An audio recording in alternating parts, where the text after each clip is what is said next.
Grace sat quietly, pretending to be absorbed in her book.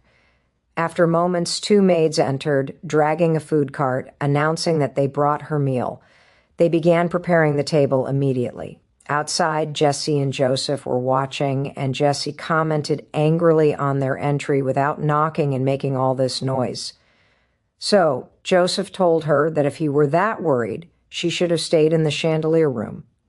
Jessie replied that she wasn't worried, for the young lady trained with them as a hunter as well. She remembered how their training was based on pretending to be calm and holding one's breath, then pouncing on the prey all at once. Inside, Grace was asking them sarcastically if the door of the chandelier room was so light that it could be opened without the permission of its owner. One of the maids wondered angrily if that woman truly thought herself the owner of this room. The other replied that she heard she might be a criminal. She confirmed that the conditions for acceptance as a maid in the ducal castle are very strict. Even if she were a commoner, her background must be clean. She must have financial means, and there must be no criminals in her immediate family. Despite that, she entered the castle thanks to the Duke's favor only and dares to act with arrogance. The maids revealed that if it weren't for Miss Flora's request, they wouldn't have come to serve dinner at all. This was Flora's plan to embarrass Grace. For no matter how well she imitated the nobles, the qualities of true nobles are many, from embroidery, painting, and dancing, and there is something simpler than that, table manners. Flora wondered if Grace was even able to distinguish between a meat knife and a butter knife, and she ordered the maids to watch her carefully while she ate her food. She explained to them that if she couldn't, their testimony would be conclusive evidence and they would earn great favor in kicking her out. The maids accepted the task reluctantly, considering that the matter wounded their pride, but it was inevitable. The maids entered the room, and one of them said sarcastically that she might have become sensitive because she was hungry and that nobles usually eat alone. She added that unless there was something special, they eat in their private rooms, then presented the food to her and asked her to enjoy her meal. When Grace lifted the cover, she found a charred piece of meat. So the maid commented that she was busy, so she couldn't prepare much, only the main dish. The two maids spoke sarcastically, while one of them poured the drink and the other prepared the silverware. Grace looked calmly at the charred piece of meat and the empty table, then asked in a cold voice who ordered them to do that. The maids were not affected. Rather, one of them commented that Grace was saying strange things and ordered her to hurry and eat. The maid continued her mockery, reminding Grace of her previous boasting, and asked her why she wasn't eating, suggesting sarcastically that the meat might be too small for her taste. The others shared in the sarcasm, saying that most noble ladies leave this food and that eating just to fill the belly is a rude act. The maids were suddenly shocked. Grace had grabbed the correct meat knife with all confidence, even though the food before her didn't deserve it. With an icy look, Grace said firmly that this was enough and ordered them to take the food away from her. She told them that she had given them many chances to correct the situation and ordered them to clean the table properly at least. Then she calmly called Jessie and asked her if she was near. Jessie was outside already, resisting her desire to rush inside, and answered to herself in the affirmative. Grace asked her whether these two maids were the same ones who had guided her and the crown prince earlier, and Jessie confirmed that.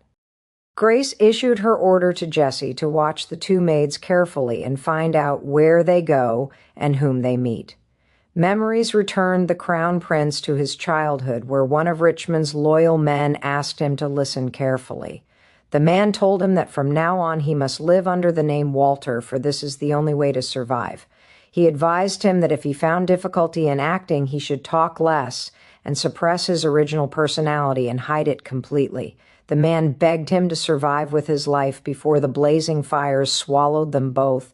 The little prince screamed from the horror of the scene. The screams of terror echoed in his ears as he heard the grandmother crying over her grandson. He felt suffocated as if his lungs were full of smoke. Even though he wasn't the one swallowed by the flames, it was them. And the last image in his memory was his scream calling Big Brother. Walter woke up from this disturbing nightmare. Panting and sweat covered his forehead. He rose from his bed with the traces of the painful memories still haunting him. Elsewhere, Grace was looking at a document revealing that Richmond is currently under the actual control of the family of Mark Linko. The document detailed the power structure. Administration and finance are in the grip of Marquis Henry Linko, while Marchioness Emily Linko controls the inner castle. As for military power, it is in the hands of Count Lowen. Grace realized that to reclaim Richmond, she must retrieve all three of these powers, starting with the administration. Jessie entered to present her report to her mistress. She told her that as she ordered her, she followed the two maids who served dinner. Jessie conveyed their conversation, where they were wishing that Grace, that rude rogue, would be kicked out soon. The maids continued their insults, saying that merely breathing the same air with those things in the castle is annoying and that she will be kicked out anyway. While one of them was about to add something else, her voice was suddenly silenced, and signs of shock and panic appeared on Jessie's face. Jessie told her lady that she heard faint sounds of hitting and screaming and suspected it was an assault. This report was shocking to Grace. The next morning, Grace went directly to the Crown Prince's office. Grace entered without permission, which aroused the surprise of Joseph, who was inside. Joseph asked her the reason for her presence here, and she told him that she came to see his master, but he wasn't there. Joseph told her hesitantly that he might not appear for a few days, and when Grace asked him if there was something wrong, he replied that there was nothing specific. But there are times when he becomes like this. He explained that even at the wall of death, he used to disappear for a few days, seeking solitude as if he were a completely different person, for he did not want anyone to see him. Grace reassured him not to worry and that she would wait until he appeared again. In his room, the Crown Prince was sinking in his painful nightmares, surrounded by the darkness of his painful past. He was seeing the faces of his enemies and his relatives who betrayed him and everyone who caused his suffering. A spy appeared from the shadow suddenly, and the Crown Prince pounced on him in a blink of an eye. He grabbed him by the neck while he was choking and coughing. With a voice as cold as ice, he threatened him that if his eyes fell on him again, he would hang him by his neck. The spy screamed in terror and fled in panic. The Crown Prince looked at his reflection in the window and saw the spy fleeing as if he had seen a monster. He wondered to himself bitterly, how do I differ from a monster? Even the knights who follow him call him behind his back the iron-blooded Mad Duke. He wondered how he could endure without going mad. With all this fear gnawing at his soul and the anger burning in his chest, at that moment, Grace entered his room, calling him by his title. She told him that she was looking for him because she had something to say to him and that coming to his bedroom was the right decision. The Crown Prince looked at her, wondering how she could be so reassured. Grace replied with a question if she seemed calm to him. Then she added in a deep tone, "Or does he want to ask how she endured until now without losing her mind?" She explained to him that she was imagining it dozens of times a day, even when she stood in the church with the Empress's nephew who killed her parents, and even when she watched those who took over the House of Taylor acting as if they were its owners. She was imagining burning everything. Every time that happened, she was enduring by repeating one phrase, a simple and strong phrase, "You are alive." For whenever an unbearable anger rose and whenever she fell into a boundless despair, these words were what kept her standing. Grace added, while listening to the Crown Prince, that she was repeating that phrase over and over again, for just as he endures, she endures too. She believed that he would hold on and that he would inevitably return to fight and set everything right. In order for that to happen, she had to be his strength and become stronger. She had to prepare to win that battle. She looked at the Crown Prince deeply and told him that he had been for a very long time her guide and her anchor, and that she was able to endure because he was there and that without him she wouldn't have been able to overcome her ordeal. For that reason, she asked him to endure as well. Grace explained that what she wants is not just killing her enemies, but restoring the glorious name of Taylor of the Golden Wheat Fields, the cornerstone of the empire. And in order to reclaim that glorious name and to inherit the great achievements of her ancestors for that to happen, she emphasized that he must be a king worthy of her loyalty. The crown prince realized the hidden meaning behind her politely chosen vocabulary, as he sensed from her that she had been patient all that time, driven by her trust in him, hoping that he would not fail her expectations. After this deep dialogue, they sat in silence, each thinking of their next move. The crown prince asked her the reason for her coming, and she told him that she believed the Linko faction was trying to implicate her. One of them happily explained that he also got a chance to see his nephew after a long time and headed toward him tenderly. The guard asked his nephew about his life at the academy and offered him help at any time. While the students were whispering about the splendor of the Imperial Guard armor and about their relatives who work in the palace, Ivy noticed that everyone seemed to have many acquaintances in the palace and thought that life at the academy would be more fun if she knew people nearby. From a distance, Lemura and her friends were watching the scene, exchanging cynical comments of thanks and encouragement. Lemura looked on with disdain, commenting that the whole scene was a show and that there was no reason to wear full armor inside the palace anyway, but she admitted that this kind of showing off is very effective and wished she had acquaintances too. One of her friends reminded her of what she had said earlier about confirming the rumor and asked her about her plan. Lemura remembered the matter. Her friend whispered to her that there were many eyes watching them now, so things must go well, and urged her to hurry. Lemura grumbled about her friend's instigation, but thought the timing was indeed perfect. She planned to put Ivy in an embarrassing position, for even if the rumor wasn't true, and regardless of Ivy's answer, she would appear a liar in front of everyone. Lemura stepped toward Ivy and asked her in a pretentious way if she felt jealous of these things, adding that she didn't need to as long as the Emperor himself supported her.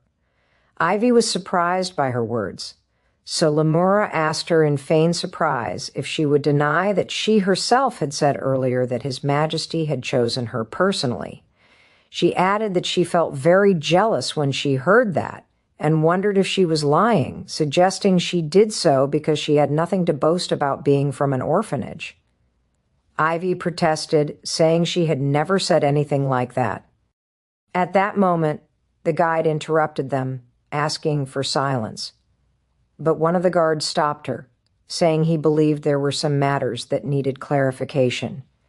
Then he headed toward Ivy and said he understood her feeling jealous because of her young age, but daring to use His Majesty's name was something he, as an imperial knight, could not overlook. He demanded she tell the truth and apologize immediately, threatening to expel her from the academy, while Lemura watched the scene with a wicked smile, believing that things were going better than she expected, but Arcel suddenly intervened and said that Ivy was right. He announced in front of everyone that it was true that His Majesty the King had chosen Ivy Alden himself. He explained that the reason for this was that she was about to be rejected solely because of her low status, despite graduating first in her class just like him. Then he directed his words to the guard, saying that his father, who is close to His Majesty, was the one who told him that himself, and asked him if he would claim that this was a lie too. The guard was shocked and apologized to Ivy for the misunderstanding. Then he left quickly while his nephew felt embarrassed. Whispers began to spread among the students about the fact that Ivy was first in her class along with Lord Arel. Lemura looked at the scene in a state of shock, realizing she had been right from the beginning. Then she heard a voice calling her name. Aracel confronted Lemura, saying he heard that Ivy did not spread the rumor herself, but rather did not even know of His Majesty's intervention. He asked her why she intentionally, being uninvolved in the matter, stirred up a misunderstanding in front of everyone. Lemura was confused and found nothing to say. She looked at her friends, who pretended to be ignorant, forgetting that they had been encouraging her enthusiastically moments ago. Lemura realized she had made a mistake and tried to apologize, saying she didn't mean for that to happen. But Arel interrupted her and told her he didn't care about the reason, advising her to think a little before she acts. Then he left, leaving Lemura in confusion and embarrassment.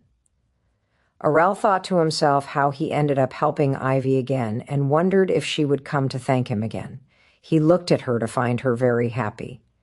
Ivy realized at that moment that what was said was true and that His Majesty was indeed the one who chose her himself. She felt a great sense of relief as she had been worried about being expelled on charges of mocking the imperial family, but now she could stay at the academy, but she didn't notice Lemura's hateful look. Lemura felt insulted, believing that everything went well for Ivy because of Lord Arcel's intervention. Lemura's friends noticed her condition and asked if she was okay. They apologized to her but expressed their relief that she was right in the end. And one of them wondered why Lord Arcel stood on Ivy's side, and the other concluded that they must be closer than they thought, especially since Arcel mentioned that they had exchanged greetings previously. The girls expressed their hatred for the idea of Ivy getting close to Lord Arcel, especially since she was just an orphan. Lemura smiled wickedly and said she had a great idea. At the end of the tour, the guide announced that their final destination was the History Hall of the Imperial Palace. She explained that much of the hall was currently under renovation, so many of the exhibits lacked descriptions, but she was certain they would have another chance to visit it in the future. She allowed them to wander freely, provided they gathered again in the front square shortly thereafter.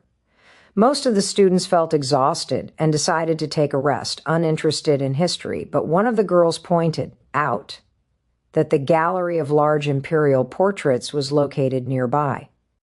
This excited her friends, as they realized they would be able to see His Majesty, the Emperor's portrait.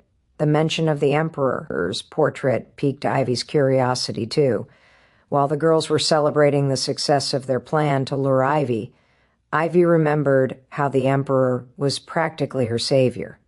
From the orphanage to the Academy for the Gifted, she felt she must see his majestic presence with her own eyes.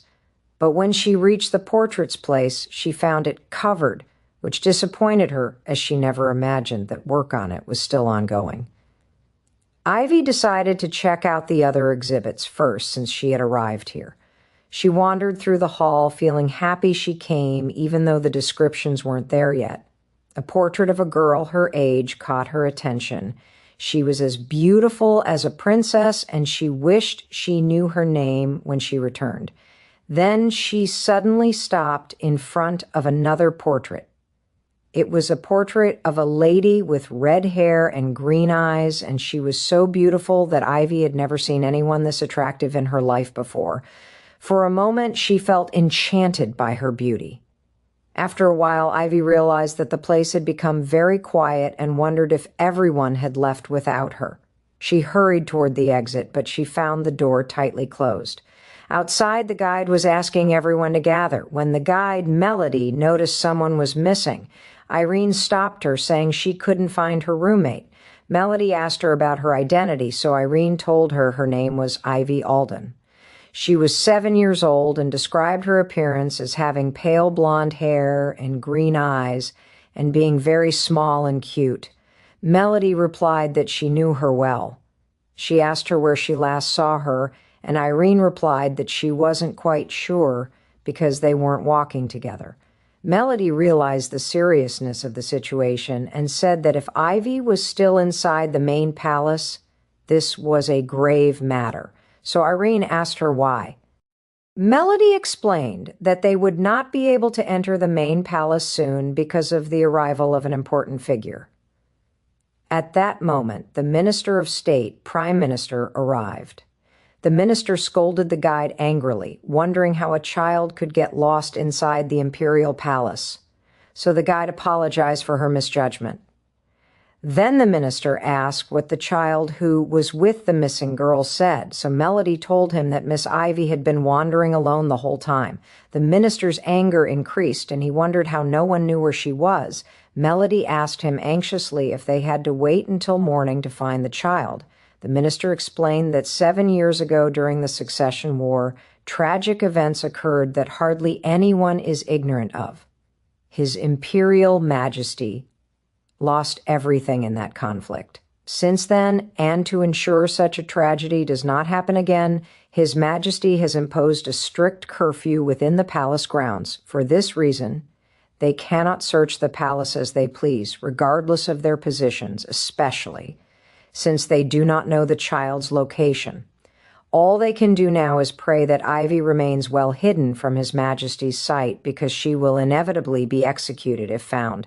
Melody decided she would join the search team with the Academy staff as soon as dawn broke, praying with all her heart that no harm would come to Ivy. Then she announced to the students that today's trip had ended and that everyone must return to the dormitory immediately. Trapped in the dark history.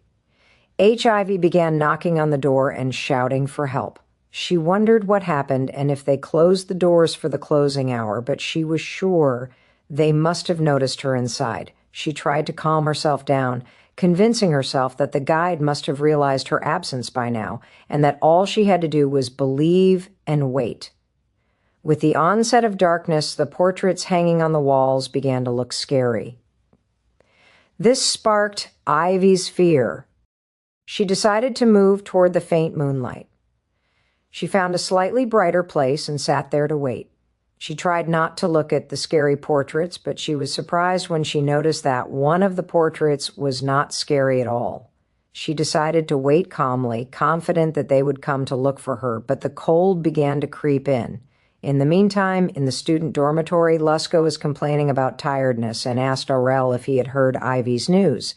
Since Aurel returned early, Luska assumed he was not aware of her loss inside the imperial palace. Arcel asked Lusa to tell him everything, so he told him that she lost her way just before the curfew and wondered if she really didn't know how strict the emperor was in applying the curfew. Aurel wondered if the staff had gone out to look for her. Luska reminded him that even the staff could not enter the palace at this time. They concluded that the search would not resume until the next morning.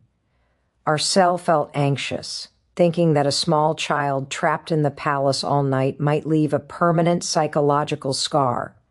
Then he reminded Luska that they both carry special imperial permits. He suggested they go themselves to look for Ivy Alden. In the darkness of the palace, Luska was nervous, believing that looking for her alone was an impossible task. He tried to convince Aurel that the palace grounds were vast and that the adults had not reached their decision to wait without reason. But Aurel insisted on searching for a little longer, suggesting she might be nearby. Suddenly, they heard a voice asking who they were. As they had passed the curfew time, Luska was confused, but Arcel advised him to stay calm and tell the truth. So Arcel introduced himself and Luska, explaining that they possessed special imperial permits, meaning their presence did not violate protocol. But the voice that replied to them was not a guard's, but a familiar voice that said he did not believe the permits he had granted them were intended to be used in this way. The two young men realized they were before His Majesty, the Emperor. The Emperor scolded them, saying that regardless of their identity, they could not break the palace rules recklessly and threatened to confiscate their permits if they repeated it again. So, they apologized immediately. The emperor sighed and said that as long as they realized their mistake, that was enough, expressing his confidence that they would not repeat the same mistake again. Then, he asked them why they were here. Arcel explained that a student from the academy had gone missing in the palace today and that he came to look for her, worried that she would remain trapped alone until tomorrow morning. And they told the emperor that the missing student was Ivy Alden. The emperor was surprised that Ivy had become missing in the palace. He asked them if they had any idea where she was, and Aurel replied in the negative, explaining that they were searching in the places they visited during the tour. The emperor thought about the vast size of the palace, realizing that they couldn't search randomly and that searching everywhere would take a long time. In addition, the biggest problem was that once the security magic was activated, most of the staff leave the palace, leaving very few people available to help. The emperor ordered the two young men to return to the dormitory, but Arcel tried to object, explaining that Ivy Alden was one of the most difficult students in the academy and asked permission for them to search a little longer. The emperor repeated his order to return firmly. So Arcel realized that convincing him was impossible. But before they left, the emperor said there was no need to worry and that he would summon Serafina to find her. Serafina Reed was the palace sorceress, a miracle who never lost first place from her admission until her graduation from the academy. She was known as the most powerful sorceress alive, and currently serves as the head of the Academy for the Gifted and is undoubtedly one of the emperor's closest advisors. Arel realized that summoning someone like her meant that the emperor was planning to search the palace using magic, which is forbidden, and he knew that if the emperor personally broke the rules, it might at worst lead to severe damage to trust in the royal family. Arel wondered why the emperor was willing to bear this burden for one child. Then the emperor ordered Serafina to be summoned to the Monet warehouse. When Serafina arrived, she asked in surprise why a palace-level tracking spell was requested. The emperor told her that a child had gone missing, so Serafina felt shocked. The emperor explained that a student from the Academy for the Gifted went missing during the palace tour, and since they don't know exactly where she is, they must track her using magic. Serafina was surprised by the use of a royal mana stone for one child, for if the courters knew that the emperor himself broke the palace rules, they would not rest, and she wondered if there was something else she didn't know. But she soon brushed these thoughts away, seeing it as an opportunity that might work in her favor. When would she get another chance to see such a huge spell cast in the palace? She began searching for a mana stone that suited her wavelength, and when she found it, she announced that there would be no problem casting the spell across the entire palace. Serafina hoped the spell would succeed from the first attempt, for inside the palace there are many disturbances that often interrupt the flow of magic. Serafina added that it would have been much easier if Lillian was helping her as before. Then she suddenly realized she had made a slip of the tongue and felt afraid. The emperor wondered coldly what she was talking about. Before she could answer, he warned her, saying it would be better for her to answer correctly, and that her being close to his wife did not mean he would go easy on her. Serafina replied in confusion that Lillian was a bit unusual. She explained that she didn't know the reason, perhaps because the wavelength of her energy was similar to her own wavelength, but when Lillian was around, she felt the accuracy of her magic improve. It was as if the magic became more solid.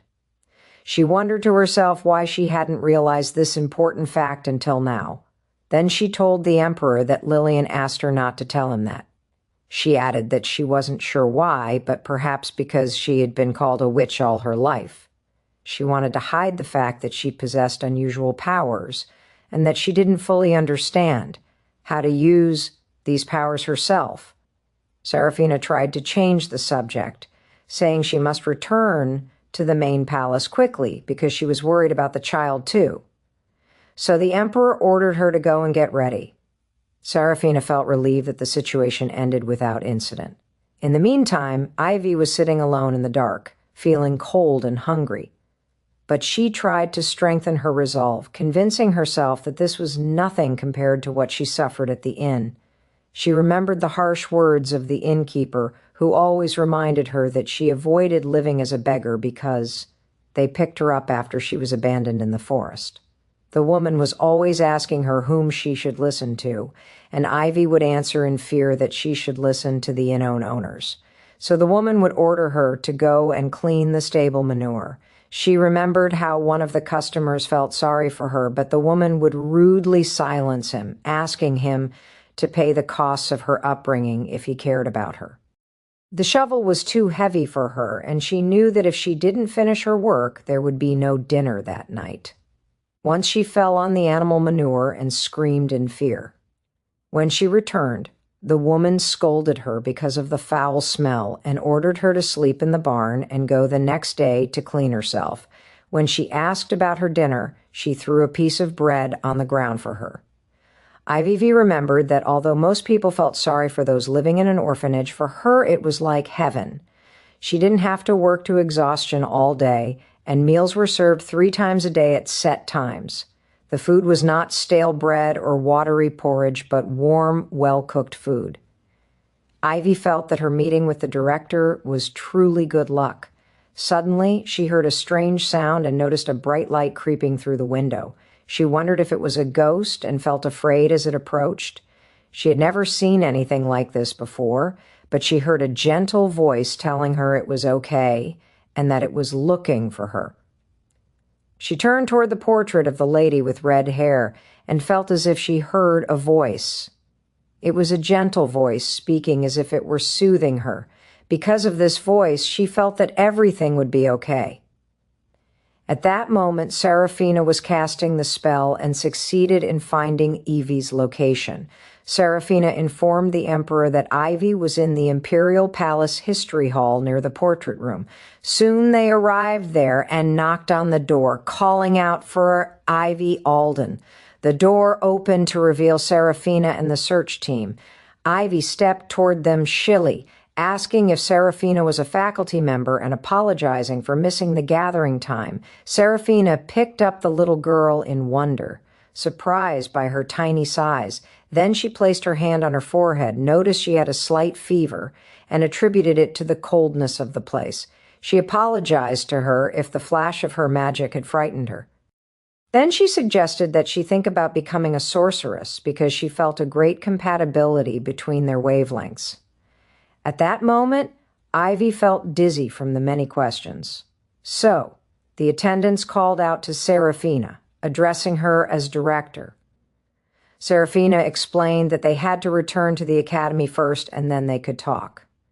Ivy was surprised that this young lady was the academy director. The academy booklet mentioned that the director was a very important figure, so she had assumed they would be much older.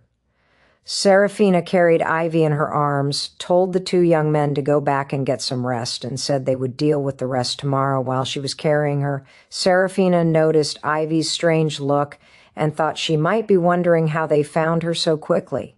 She concluded that Ivy might have Lillian's protection or something of the sort. From a distance, the emperor watched them, feeling relieved to see Ivy appearing unharmed. When Serafina and Ivy returned to the dormitory, Aurel and Luca were waiting for them. Luca expressed his relief for her safety. Aurel asked Serafina if Ivy was okay, noticing the paleness of her face. Serafina jokingly scolded them for waiting instead of going back, and Aurel replied that they were worried. Ivy was surprised to learn that Aurel and Luca were worried about her. Serafina told Ivy that finding her was thanks to them. She explained that they entered the palace after curfew searching for her and almost collided with His Majesty. Serafina suddenly became tense, realizing the emperor had asked her to keep his intervention a secret. She then recovered with a laugh, claiming that the two young men happened to run into her while she was returning from an interview with His Majesty, and that she used a little magic to help them. Ivy thanked them all for their concern for her, but Aurel wanted to verify something. He asked Ivy how she ended up alone there and if someone had locked her in on purpose. Ivy thought of the girl's strange behavior that day, but she couldn't accuse anyone without proof and thought. Maybe it was her own fault because her mind wandered. Then she dismissed that and decided the reason was that she was so fascinated by the paintings that she lost track of time.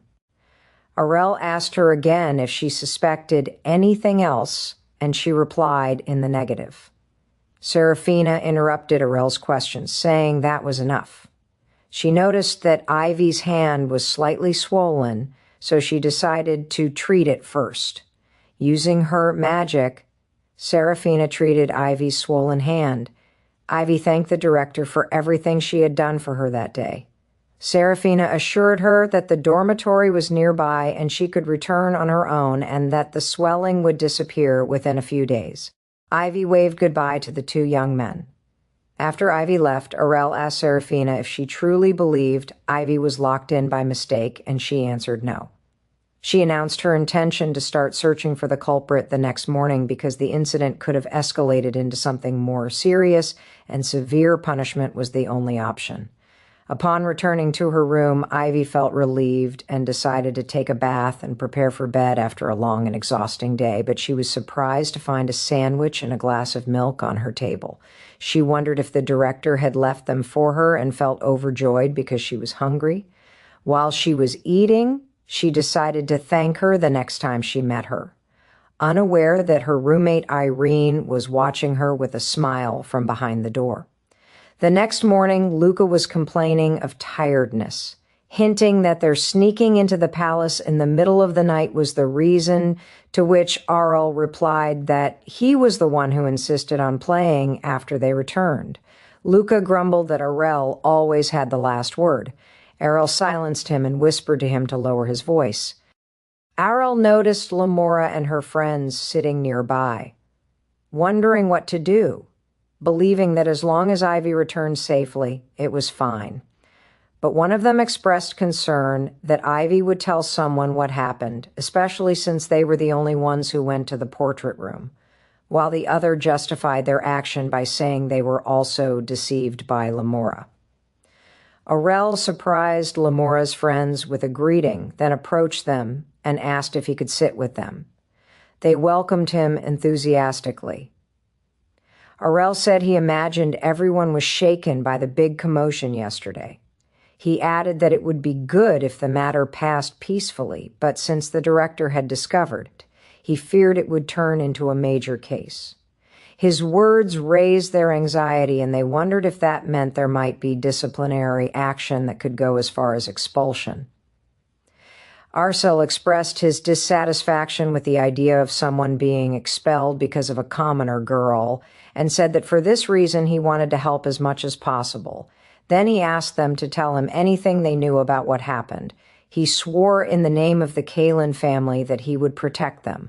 One of the girls broke down and confessed that they had locked Ivy in the portrait room. She tried to justify their action by saying they didn't really mean to lock her in, but rather that Lamora deceived them. She added that Lamora said she would let her out immediately and that she only intended to scare her for a moment, but things got out of control and they felt afraid. Arel sighed after one of the girls admitted she had wanted to tell him the truth. Then he thanked her for her honesty. She begged him not to tell anyone what they had done. Arel reassured her that he had promised in the name of his family to help them, but he added sharply that if they knew what they did was wrong and did not apologize to the person concerned, there would be nothing he could do about it, which terrified them.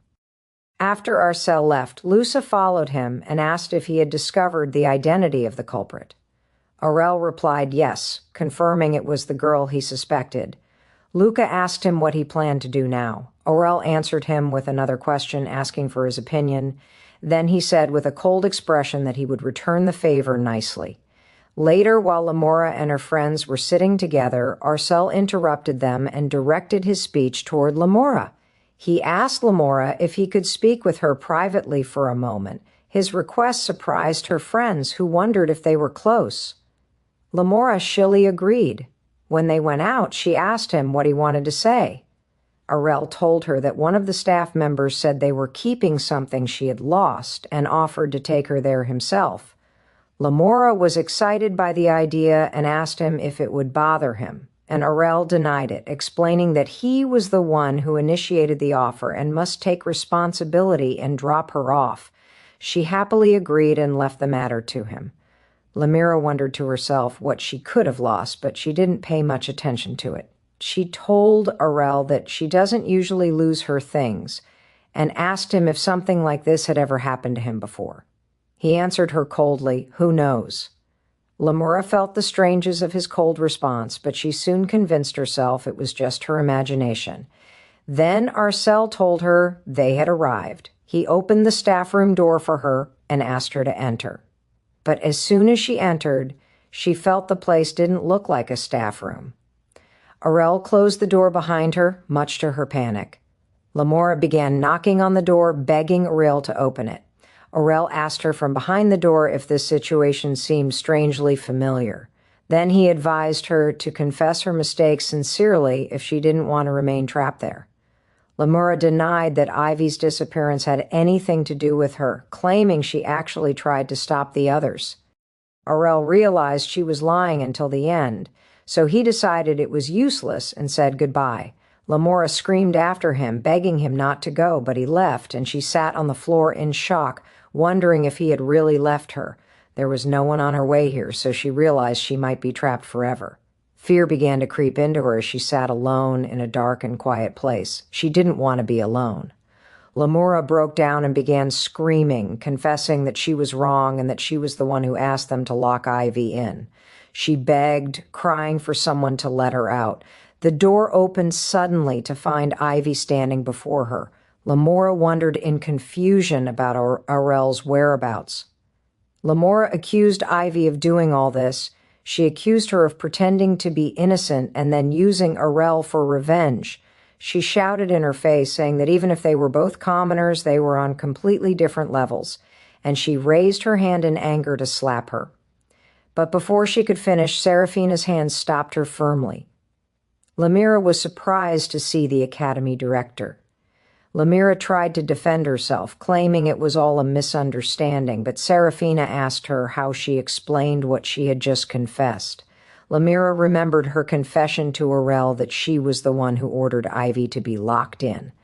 Then she looked toward Ivy and began to cry. She then admitted, weeping, that she had done it and that she had lost her mind for a moment out of jealousy.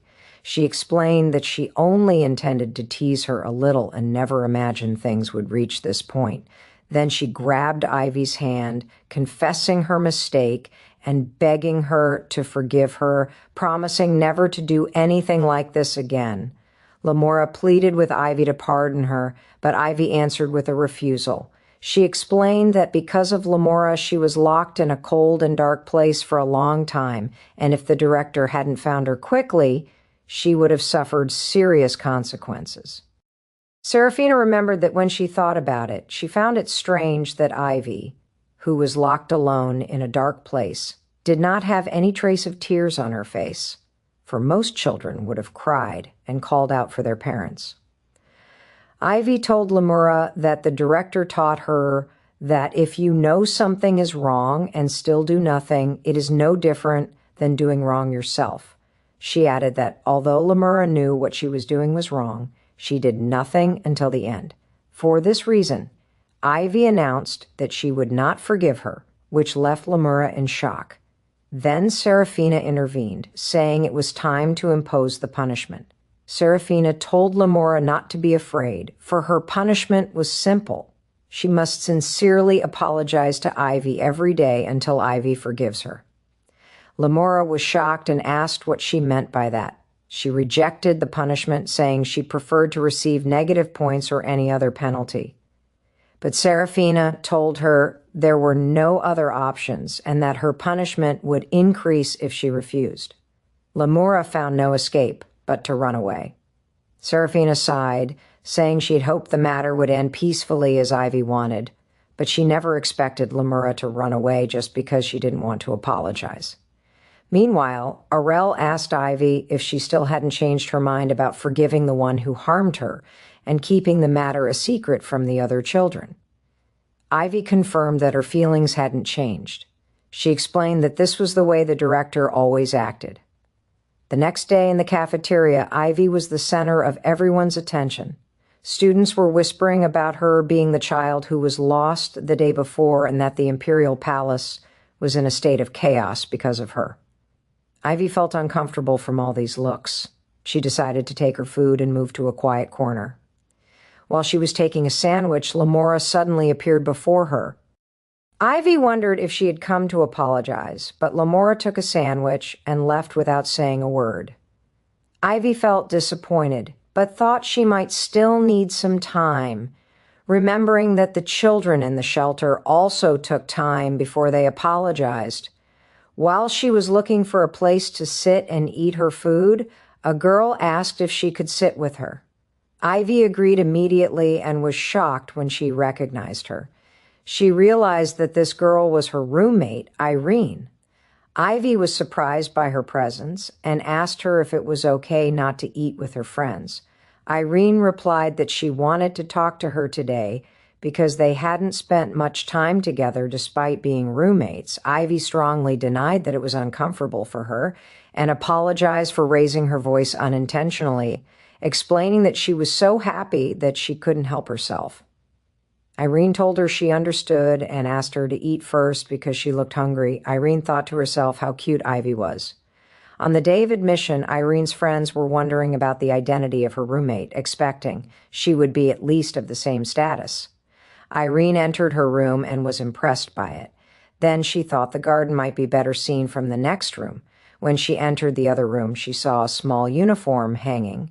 The small uniform greatly impressed her. The southern region of the empire where Irene was born and raised was known for its inhabitants being slightly larger than the inhabitants of other regions. People in the southern region of the empire where Irene was born and raised were much larger than the inhabitants of other regions. For this reason, Irene, although only 10 years old, looked more mature than her peers.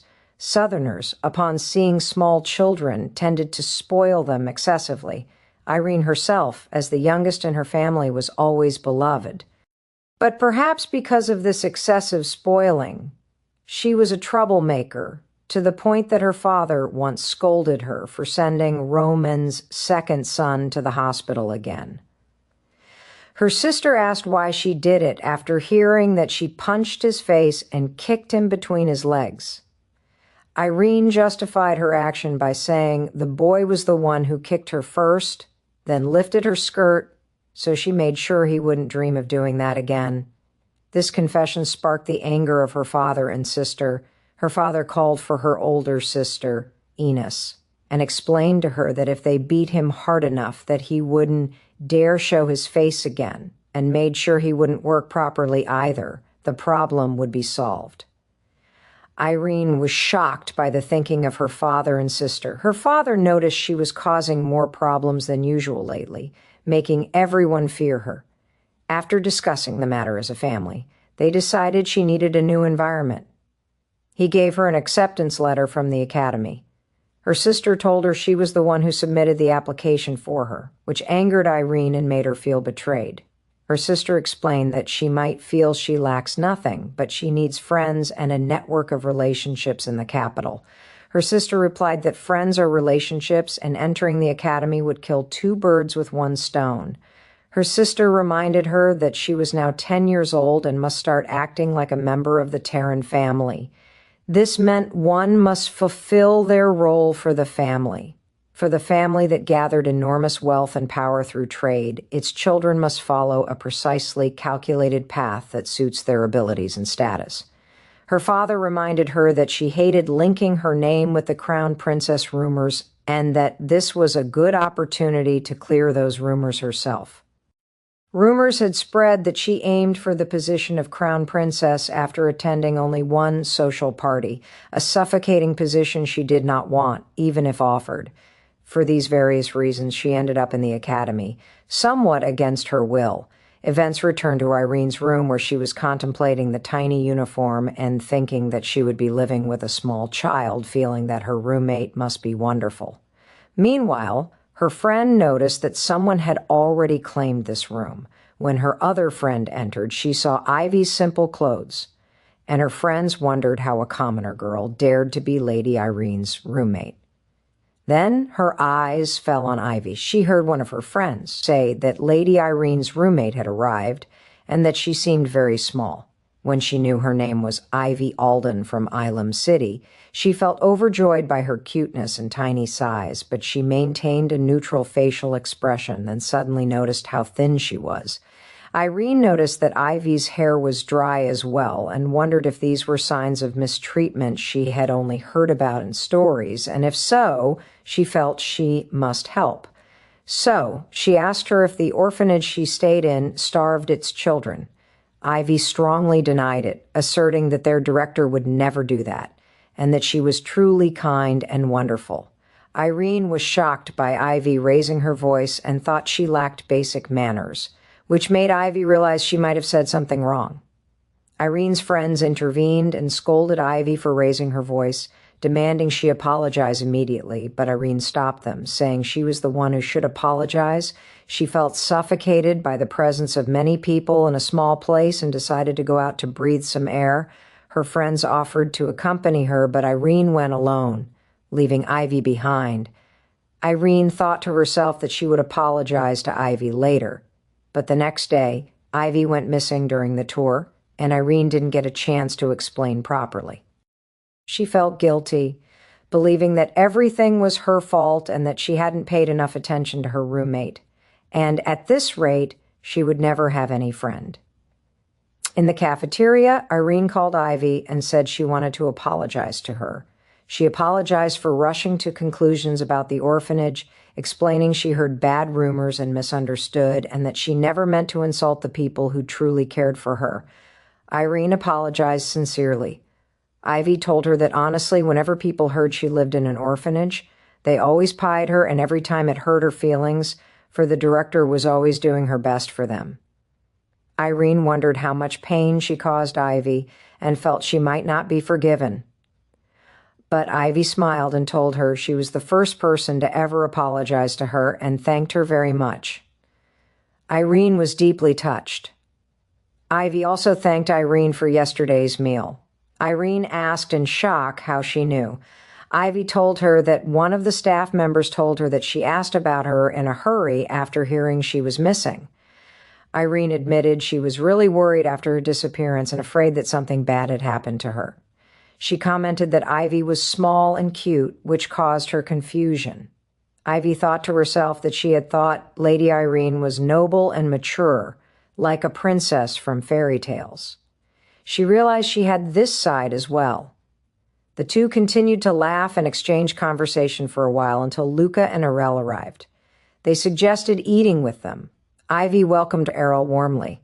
Luca asked Irene for her name, remembering she was from the Terran family. Irene replied coldly, wondering if there was really a need for formal introductions. Luca noticed that Irene resembled Errol in her coldness, which confused Ivy, but she soon noticed that everyone was looking at them. At night, Ivy and Irene sat on the bed talking. Ivy reminded Irene that tomorrow was the course registration period, and Ivy asked Irene if she had decided what to choose. Ivy answered that she was still thinking about it, for there were many interesting subjects, but she could only register for 6 subjects because it was the first semester. Ivy asked Irene how she decided on her subjects, and she replied that her family decided that for her, so she didn't have to worry much. Ivy was surprised that this was possible and apologized immediately, but Irene reassured her that she didn't have any specific subjects she wanted to study anyway. Irene wished that Ivy could register for the subject she really wanted and asked her to tell her if there was any fun class. The next day, Ivy sat in confusion before the course registration papers.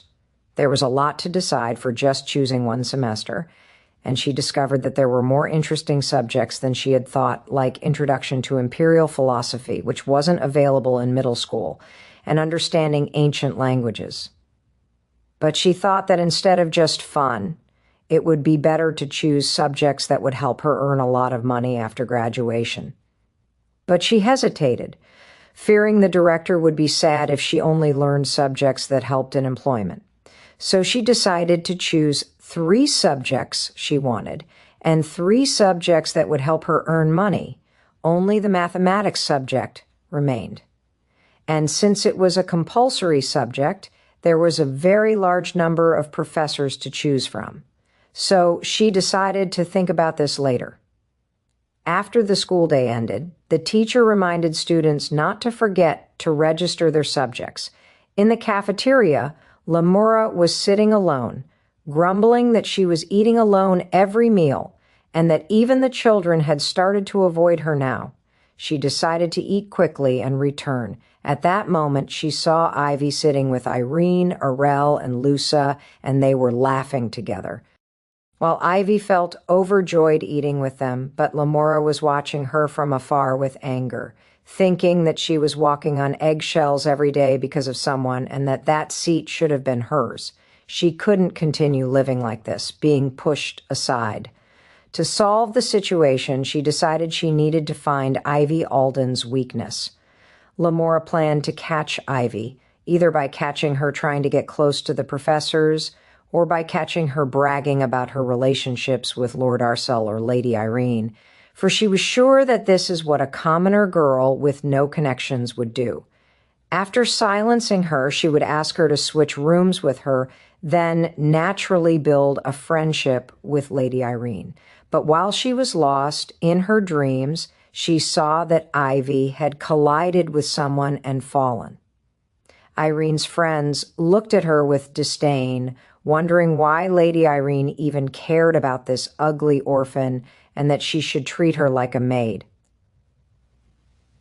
Lamora felt this cross the line, and she wondered to herself how Ivy could show no emotion on her face and whether she was subjected to this kind of bullying on a daily basis. Lamora watched the situation from afar and thought to herself how stupid Ivy was, and that if she were in her place, she would have told Lady Irene or Lord Arel immediately, but she soon convinced herself that it was none of her business and that Ivy deserved it. Then Ivy was bothered by the same girls again, where they took her bag and mocked it for containing only books. Ivy asked them to return her bag, but they mocked her angry looks. Lamora continued listening to the situation where one of the bullies described Ivy as a despicable orphan girl, and Lamora remembered how she used to bully Ivy, and how she used to insult her with words and deeds, feeling ashamed of herself. The girls were telling Ivy that someone like her helps more just by staying silent and not to act beyond her status. Suddenly, Lamora called out to Ivy and told her she had been looking for her for a while. She added that Lady Irene was also looking for her. Then she asked the girls what they were doing and if they were bullying Lady Irene's roommate.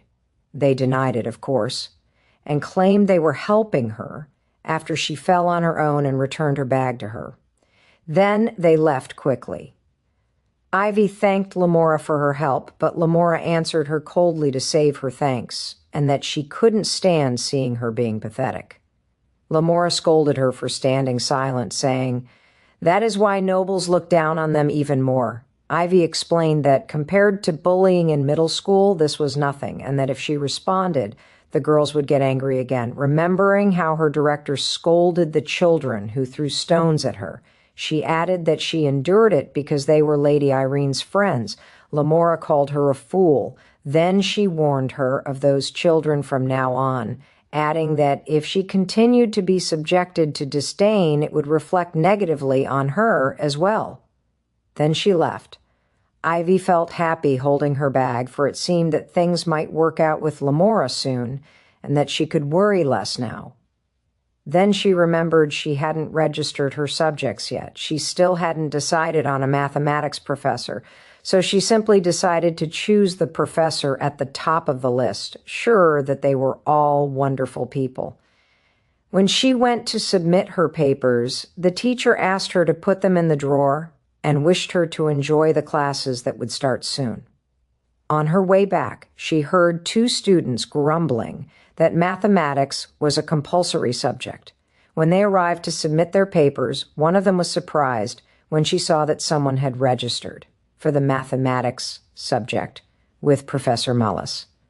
One of the students explained that Professor Mullis was famous even in the academy for his strange personality and incredibly difficult classes.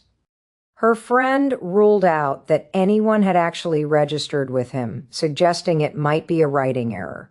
A student in the Academy for the Gifted couldn't possibly not know those rumors, but soon the teacher scolded them for prying into others' registration forms. On the first day of study, excitement filled the air. Ivy told her friends she would take the mathematics class with Professor Mullis and felt a good feeling about starting her day with her favorite subject. While she was walking toward the class, she was planning the questions she would ask the professor. But after a few minutes, she realized the class was further than she had thought. It didn't seem far on the map, and she was lucky she left early. The class was located in East Hall 23 at the far end of the academy grounds. When she arrived, she felt the building's atmosphere was slightly different from the main building. She wondered if she had gotten the place wrong, for the place looked a bit scary, but she convinced herself that the classroom was the most important thing. When she entered, she found the place empty and covered with dust and cobwebs. She wondered if she had entered the wrong room. Then she noticed something written on the blackboard. It was an announcement from mathematics professor Malice stating that anyone who wishes to take this subject must solve 500 advanced mathematics problems by the next class, and that this is the condition for attendance. Ivy was shocked that the next class was only 2 days away and that she had to solve 500 problems. But she soon gathered her resolve, considering this to be the expected level from academy students, and decided she couldn't fall behind and that she would finish this homework no matter the cost. Later, some students were talking about their first class, and one of them collided with someone. It was Professor Malice. The girls screamed in fear and ran away. Professor Malice sighed, grumbling that these children were all the same and that they never learned how to apologize properly. He was tired of these ill-behaved children who didn't have the skill to keep up with his class, yet panicked just by seeing his face. For this reason, he was planning to cancel the subject this year and focus on his research. Then he entered the class wondering about the identity of the bold fool who registered for his class. He found Ivy, who welcomed him enthusiastically. He looked at her coldly and asked if that was the annoying brat. Professor Malice seriously asked Ivy if she had finished the homework he assigned her. Ivy replied hesitantly that she had worked on it. However, she couldn't solve everything because there was one problem she didn't understand. The professor smiled mockingly, said he knew it, and declared the class over. Since she didn't finish the assignment, she was unqualified to take his class. He ordered her to go back and cancel her registration for the subject immediately. Ivy begged him to wait a moment and allow her just one question, but he refused, saying the class was over and that he was a busy man. Ivy asked him sadly if it was too much to ask, as she specifically wanted to ask him. The professor sighed and asked her about her question. Ivy explained that she wanted to learn the formula used in this problem because she couldn't understand it from the book. As soon as he glanced at her solutions, he realized her solving method was incredibly clean and good enough to be published in a textbook. He wondered if she had solved the entire massive homework assignment in this manner. The professor asked her why she claimed she couldn't solve this problem when she had solved all the previous ones perfectly. Ivy replied innocently that this problem was of a completely different type. The professor exploded in anger, saying this was ridiculous and that both problems used the exact same formula. Then he ordered her to sit down, saying he would explain clearly where she made her careless mistake. He thought to himself how she had fallen into the trap just because he slightly changed the format of the question. He began the explanation, showing her where she should start interpreting the problem and how to organize the formula correctly. Then he wrote the solution on the blackboard, explaining that the answer comes out simply. He asked her if she understood now, and Ivy replied enthusiastically that she understood completely, expressing her admiration for how easy the solution was. After his explanation, the professor felt flattered but hid it, saying there was no need for all this fuss. He was a professor, after all. Ivy added that she believed she could solve the rest of the problems now. The professor commented that it seemed she wasn't a total fool. Then he looked at the clock. Realizing he had intended to leave immediately, Ivy thanked him for his time and apologized for keeping him so long due to her shortcoming. She told him that she would go to cancel the subject now, but he told her to forget about it. He said there was no need to cancel the subject and that the real lessons would begin next time, so she must be prepared. Then he left suddenly. Ivy stood stunned for a moment, then realized with overwhelming joy that he had accepted her as his student. On the next class day, Professor Malice was waiting, wondering if he had made a mistake by accepting Ivy, as he had intentionally requested a distant classroom so the commute to it would be painful. He felt sorry for the girl, but thought there was still time to convince her to cancel the subject. Suddenly, a bright light flooded the room. It was Ivy who gave him a morning greeting with a bright smile. He asked her in surprise if she had cleaned the entire classroom, and she replied affirmatively, explaining that it is difficult to study when there is dust everywhere. She added that she was quite confident in her cleaning skills.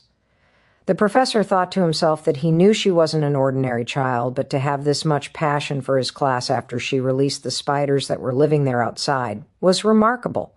He patted her head, admitting that her deed was commendable, but he told her she needed physical strength to focus on her studies, so there was no need for her to do this from now on. She agreed enthusiastically. Then the lesson began with a new formula. The teacher continued to provide her with knowledge with all sincerity until they became on good terms with each other. After the lesson ended, he assigned her homework, and Ivy thanked him enthusiastically. He watched her as she left, thinking that she was a sincere and kind child and that he hadn't seen a student like her at the academy in a long time. Most importantly, she possessed genius-level talent. The professor felt very excited. Although he had taught countless pupils over the years, he had never met a child as rewarding to teach as her. She absorbed 2 weeks' worth of material in one day, and if nurtured properly, she could become a brilliant mathematician who surpasses him. He wondered if there was any way to help her. Then he remembered a way. He decided to go to Serafina. Serafina scolded Malleus and reminded him not to call her by her first name on campus. Serafina asked him why he was here. In the cafeteria, Irene, Ivy, Luska, and Aurel were sitting together, and Lusa mocked Irene because she didn't want to sit with them. While Ivy was solving her math homework enthusiastically, Luska wondered what she was doing. Irene told him to be quiet, explaining that she was doing the homework given to her by Professor Malas, which shocked Luska. Luska wondered if Ivy didn't know the bad rumors about Professor Malas, which caught Ivy's attention. Luska explained that the professor is famous for his eccentricities, that his classes are difficult, and he gives a lot of homework, making everyone avoid him because their grades drop. Arcel added that, unlike other professors, Malleus doesn't really care about his students, making it difficult to get a recommendation or build relationships after graduation. He advised Ivy to think about it again, but Ivy defended the professor, saying he was really kind and that studying was fun because he explained things well. Thanks to him, she had already finished 2 chapters of advanced mathematics. Everyone was shocked to hear that, and that Professor Malice was kind. Aurel wondered about Professor Malice's reasoning for pushing the curriculum so fast since the beginning of the semester. Then he suddenly realized that Ivy might have registered for Professor Malice's class on purpose to surpass everyone. He felt he had been short-sighted and that he shouldn't have avoided the class just because of rumors. Instead, he should have thought of utilizing it as Ivy did. He realized that, if he remained idle, his position at the top of the class might be in danger. So he decided he would try to take Professor Malice's class too. Luca asked him in surprise if he was going to change his registration, and Aurel confirmed it, causing Luca to grumble that it would be boring to take his class alone, and decided he would change his registration too. Irene noticed that the 3 of them would be taking the same class without her. She imagined that this might mean Ivy could become closer to them than to her, which made her anxious. So she decided she might try the class too, justifying it by saying that Professor Wicker's teaching style didn't suit her. Ivy was overjoyed and wondered if that meant the 4 of them would take the same class together. While Ivy was excited about the idea, the others were feeling the pressure of competition, determined not to fall behind. On the next class day, Professor Malice was walking toward the class, thinking about what he would teach Ivivi today, and decided to reduce her homework so she wouldn't get tired. He expected her to have arrived first, as usual. He even brought her snacks, imagining how happy she would be when she discovered them, but he heard voices from behind the door where Luska and Aurel were trying to convince Ivy to change her professor, pointing out the bad rumors about Malice. This angered the professor, who wondered how these bastards dared to try to steal his child. He opened the door angrily, shouting about who these bastards were who dared to enter his class, but Ivy interrupted him with a bright morning greeting. The professor looked angrily at the other students, wondering who these bastards were telling her to take another class. The rest felt tense and silence filled the place as none of them could step forward to speak. Irene tried to explain the situation, saying there were several reasons for that and that she realized something after coming to this class today, which was that the class was too far away. Aurel and Luca agreed with her opinion. The professor tried to downplay the matter, saying it was still within the academy grounds and that if they left a little earlier, there would be no problem. But Irene interrupted him, saying that of course they could hurry. But because of that, Ivy was wandering around without eating her breakfast and was starving because of his class. She added that due to the excessive homework, dark circles appeared on her cute little face. Luca added that she bruised her knee yesterday because she tripped while running and that she would have to carry more books. They wondered if he didn't feel sorry for a little girl like Ivy. The professor admitted he hadn't thought about it that far. Irene told him that if he didn't want Ivy to change her classes, he must somehow get her a classroom closer to the main building. The professor was confused and promised that he was already planning to do so. Irene was happy and said the burden of going back and forth would be reduced for them too. The professor was surprised by her saying them, wondering when he said he would teach them all. Irene explained that they had certainly submitted their formal applications for the class. The professor found no escape, so he told them they could take the class if they applied, but reminded them that he taught advanced mathematics only and wondered if they were sure of their ability to keep up. Irene confidently declared she could keep up, which annoyed Professor Malice, so he decided to give them a problem, and if they could solve it, he would allow them to join the class. He gave them a time limit of only 15 minutes. Saying if they couldn't handle this, it would be difficult for them to take his class. Ivy looked at the problem and realized it was much harder than what she had learned. Wondering if they would be able to solve it, the test began, and after only 2 minutes, Arcel announced he would finish his answer, much to the surprise of the others. The professor took his paper and was impressed by his clean calculations and perfect solution, admitting that he was indeed the son of Duke Kellen. The professor announced his success reluctantly, and Arcel looked forward to working with him. After 8 minutes, Luca announced that he had solved it too. The professor wondered how he did it. He asked him how he thought of using the tarsal formula here, and Luca replied innocently that he had only learned up to that point, so he tried to fit it. The professor thought to himself how this lucky bastard discovered a new mathematical formula by accident. So he announced his success for the time being, which made Luska happy.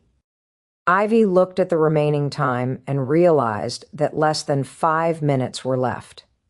Feeling worried for Irene, but Irene seemed calm while she was writing. Ivy admired her calmness under this much pressure and was confident she wouldn't fail. But inside, Irene was panicking, wondering how this problem could be solved. Earlier, Professor Malice was talking with Serafina. Serafina asked the professor what he wanted from her. Malice told her he wanted to know more about the student Ivy Alden. He announced he would become her guardian because she was a brilliant and talented child who had become a great mathematician, following in his footsteps. Serafina told him the child already had a guardian, which angered Malice, who wondered who it was and if they were someone more wonderful than him. Serafina refused to tell him for security reasons. So Malice insisted that he was better because he was the greatest mathematician in the empire and demanded they switch roles. He asked her for the address to go and talk to the guardian himself, but she told him that was difficult. Serafina scolded Professor Malice for his actions and bid him farewell. She felt relieved to finally be rid of him and apologized to him in her mind, explaining that the identity of the guardian is not usually a secret, but there are special circumstances this time. Elsewhere, the Prime Minister was talking to the Emperor and telling him that the time for the cabinet meeting was almost due. The Emperor noticed the Prime Minister had been taking good measures to combat insects lately. Meanwhile, Irene was feeling the pressure of the remaining time. wondering what she should do and if she would be the only one to fail. She remembered her former teacher who used to ask her what she did when she didn't even understand the nature of the problem. The teacher told her that she had already learned almost all formulas, so there should be no problem she couldn't solve. But Irene admitted she always gets confused about which formula to use. The teacher explained that this is where her skill shows. Irene thought about trying every formula she knew, believing she would discover the solution in the end. The teacher agreed that this was a technically possible way, but very inefficient. Irene realized she had already learned all the basic formulas. She decided that, instead of sitting and waiting for failure, she would try everything she could. She began trying formulas one by one at an amazing speed. Luska and Ivy were surprised by her speed. Irene continued to exclude the wrong formulas. With only 30 seconds left, only one formula remained. Irene submitted her paper in the final seconds. The professor announced it was the correct answer. The exam ended and Luska expressed his great admiration for her extraordinary ability. Professor Malice noticed that she applied many formulas in a short time. And although the method was incredibly inefficient, it was only possible because her mind works at an unnatural speed, which is typical of the Terran family known for producing many successful entrepreneurs. The professor announced that, as promised, they could all attend his class, but he asked them to promise not to bring any other students because he couldn't stand anymore. The professor suggested he would find a new classroom in the main building, which made the students happy. Then they told the professor they looked forward to his lectures. Luska felt confused. Aurel wondered what had changed suddenly as they had passed the test perfectly. But soon, Luska began complaining about the mountain of homework on the first day. Irene told him to be quiet because she couldn't focus because of him. Luska mocked her, saying she was worse than him at studying, which led to a minor quarrel between them. Ivy announced she had finished her homework, which surprised the others. She explained that it was thanks to the kind professor's teaching. So Aurel felt defeated. Suddenly, Ivy felt hungry and wondered why this was happening. Luska noticed that and suggested they go to eat. In the crowded cafeteria, Ivy decided she would have a sandwich. Irene noticed that Ivy always eats sandwiches and asked her if there was a reason for that. Ivy replied hesitantly that the reason, honestly, was that she didn't recognize anything else on the menu and that choosing a sandwich was easier than stressing over the options. Luska and Arcel intervened, wondering what they were waiting for, and urged them to order. Ivy stood before the flashy dishes, wondering if there were really dishes like these. Ivy realized that although sandwiches are great, this might be why no one else ordered them. Ivy asked Luska and Aurel for the names of their dishes, wondering if she was thinking of ordering the same thing, but she explained that she wanted to try something different and was really curious about what they offered as well. Irene suggested they order a plate of everything. Ivy was surprised by the idea, worried that they would leave a lot of leftover food and that they might get negative points for wasting food. Irene reassured her that the cafeteria only has 10 items on the menu and that the two young men would finish everything somehow. The two young men felt they had been deceived again by Irene. Indeed, they brought a variety of delicious dishes.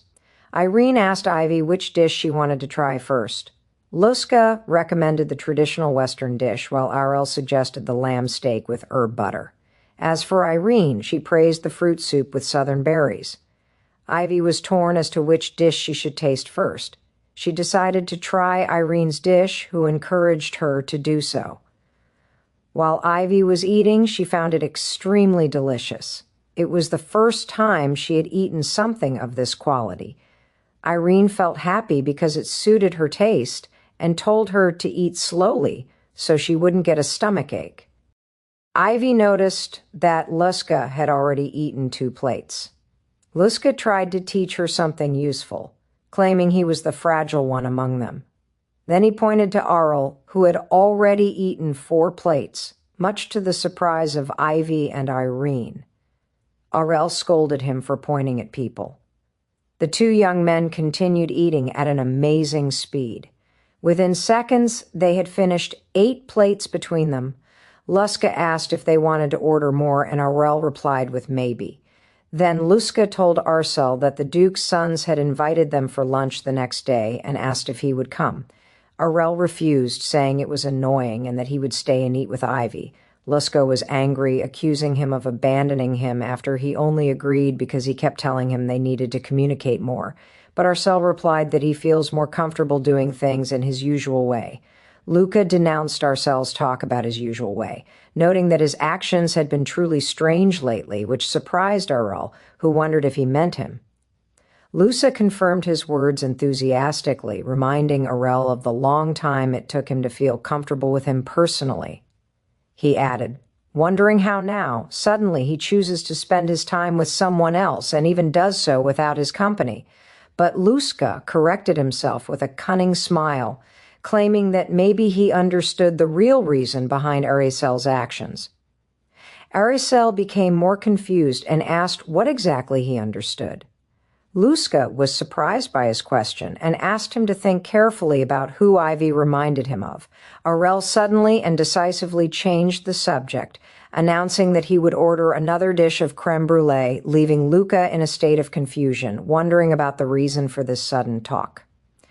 Aurel thought to himself that Luska's reaction was natural, as he had never spent time with anyone else before, but in truth, he never thought Ivy resembled a specific person. While he was lost in his thoughts, he saw Ivy talking and laughing with Irene. Then that image overlapped with another memory from the past. This memory brought him back to an image of a lady with red hair and green eyes who had appeared before him and Loco when they were children and asked them if they were the 2 children Chloe mentioned. The lady told them she was on her way to pick some apples, then offered to accompany them with a warm smile. Memories took him back to a journey in a luxury carriage where his father was telling him that this was the first time he came to this remote place and that the crown prince was the one who insisted on holding the wedding there. His father added that the landscapes are beautiful and that this trip would be an opportunity for him to meet many prominent figures, so it wouldn't be a bad experience for him. Arkel at that time was a 5-year-old child named Arcel Kieran. When his father asked him if he was tired, he replied that he was fine and that a member of the Kieran family should endure at least this much, which impressed his father, who saw in him the son he had always expected. Then his father asked him if he got along well with Luska. Aurel replied in the affirmative, confirming that there were no particular problems between them. His father expressed his satisfaction and advised him to continue getting along with him and not to quarrel. He explained to him that they would likely work together for a long time in the future, just as he and Marquis Ragself did. Little Arcel thought to himself sarcastically, wondering how he could work with that immature bastard Luska, and couldn't imagine that happening. Aurel felt the matter was inevitable, and that he would just have to take the initiative. Then he gathered his courage and asked his father about something he wanted to know. He told him he heard something about the person the crown prince would marry this time. He wondered if the rumor saying she was a witch was true, which surprised his father. His father sighed, wondering how such rumors reached him, and advised him not to believe every rumor he hears without scrutiny, explaining that they may be true sometimes, but most of the time they are not. At that moment, the carriage driver announced their arrival. His father said he trusts that Aurel understood what he meant and asked him to go for a walk while preparations were underway. When they got out of the carriage, another man greeted them, welcoming Duke Kieran and apologizing for being late. The Duke asked him how things were progressing, and he replied that they had just begun preparing, which prompted the Duke to urge them to hurry. Aurel set off on his walk and soon spotted Luska running, so he called out to him, asking where he was rushing like that. Luska welcomed him in surprise. Luska told him he was bored, so he decided to go play in the forest and asked him enthusiastically if the idea sounded fun, which made Arcel hesitate and think about the forest. Arcel remembered at that moment a stern warning he received in the past where he was advised, never to enter the forest alone without a specific reason, and to take a night with him if he had to, as he might lose his way and dangers would loom with the onset of darkness. But Luska did not care about these fears and announced that if Arcel was not coming, he would go alone. So he set off quickly, prompting Aurel to shout, trying to stop him. Aurel caught up with him, shouting that the forest is a dangerous place, wondering anxiously what he would do if he lost his way. In the midst of their running, the red-haired lady suddenly appeared before them, greeted them, then asked if they were the two children Chloe was talking about. The lady told them she was on her way to pick apples now and invited them to join her. Arcel was stunned, realizing immediately that this lady was the same person the rumors were about. And memory took him back to a conversation he had heard between two ladies where they said that that woman frequents the forest every day and that there is something unsettling about her that makes her look like a witch. They continued their conversation, expecting that she must be hiding a hideout deep in the forest, where she conducts suspicious experiments in secret, and that she succeeded in trapping the crown prince in her nets using evil magic. Fear took hold of Arcel, as he imagined she might drag them with her to use as test subjects. So he rejected the idea categorically in his mind. But quite the opposite of him, Luska enthusiastically agreed to the invitation, leaving Aurel in a state of terror. Aurel tried to dissuade Luska in a whisper, trying to tell him the identity of that lady, but Luska ignored him indifferently and told him he could stay here if he didn't want to go. Luska didn't look back to his warning, but rather set off running after the lady. So Arcel called him, trying to stop him, then muttered to himself, calling him a fool. Aurel felt angry at the idea that his friend followed a witch for just a few apples, while Luca was asking the lady innocently if they could eat apples while picking them. Aurel stood convinced that he had done everything he could and that the responsibility from now on lay with Luska. But he soon hesitated. If he left him like this, he might fall victim to black magic, and there would be no one else to help him but him.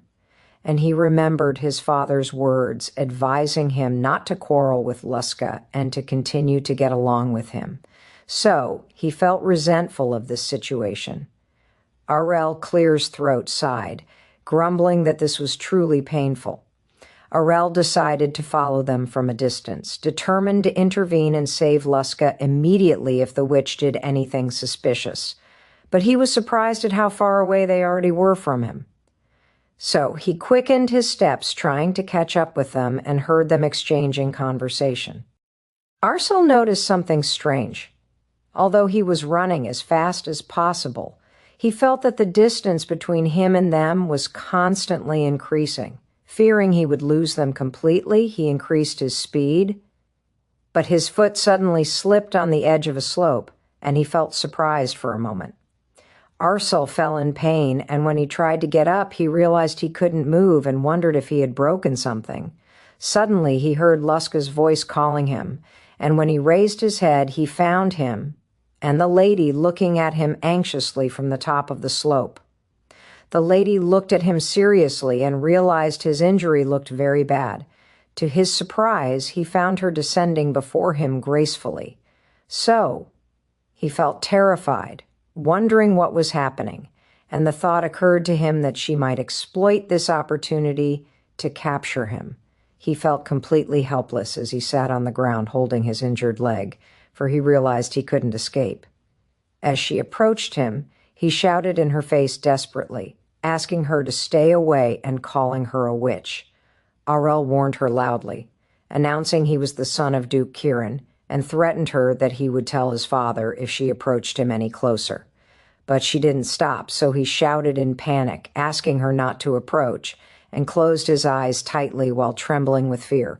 While he was covering his face with his arm, expecting the worst, a bright light flooded the place. Much to his surprise, he opened his eyes to find her kneeling before him, her hands shining with a warm light as she gently touched his injured leg. With a kind smile, she told him to look, and that everything had become better now. Aurel looked at his leg in amazement, finding the wound had completely disappeared. He wondered to himself if witches possess this kind of power too, and concluded that a real goal must be something else. So he gathered his courage and asked her directly what she wanted, but she seemed surprised by his question. Aurel insisted she treated him because she wanted something in return, and repeated his question about what she wanted from him. Then he assumed she saved him out of greed for his family's status and told her that, unfortunately for her, she would have to talk to his father about that. But she surprised him when she flicked his forehead lightly, causing him shock. And she told him with a smile that he was as eccentric as Luska, and he wondered to himself angrily how she dared to touch his forehead. Then she calmly taught him that the first thing he should say when someone helps him is thank you.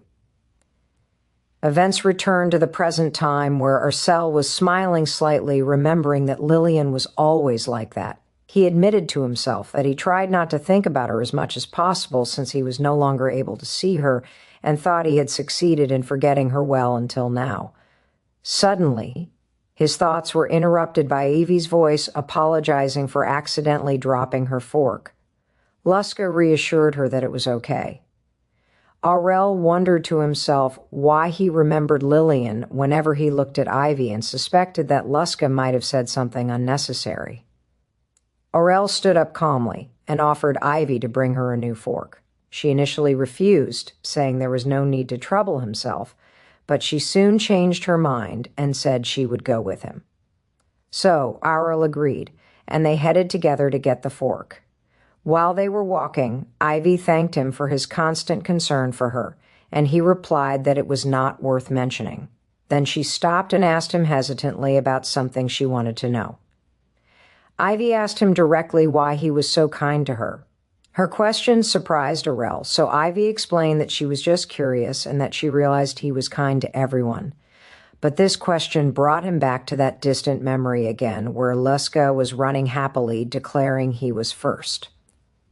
While Lillian was asking him to be careful so he wouldn't fall, Lillian noticed their vitality while Ursel was looking at her silently, then asked her the same question Ivy just asked. Why was she so kind to them?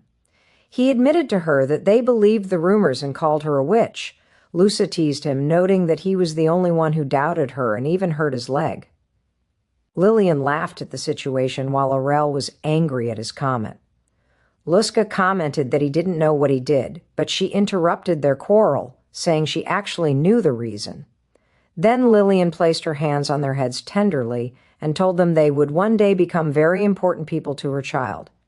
Lillian added that she expects they will spend a long time together and that thanks to them, that child will grow up very happy. Then she placed her hands on their small faces, explaining they would be sad together sometimes and rejoice together at other times, and she asked them to become good friends to her child. Ivy's anxious voice brought him back to reality as she was calling his name and asking him if he was okay.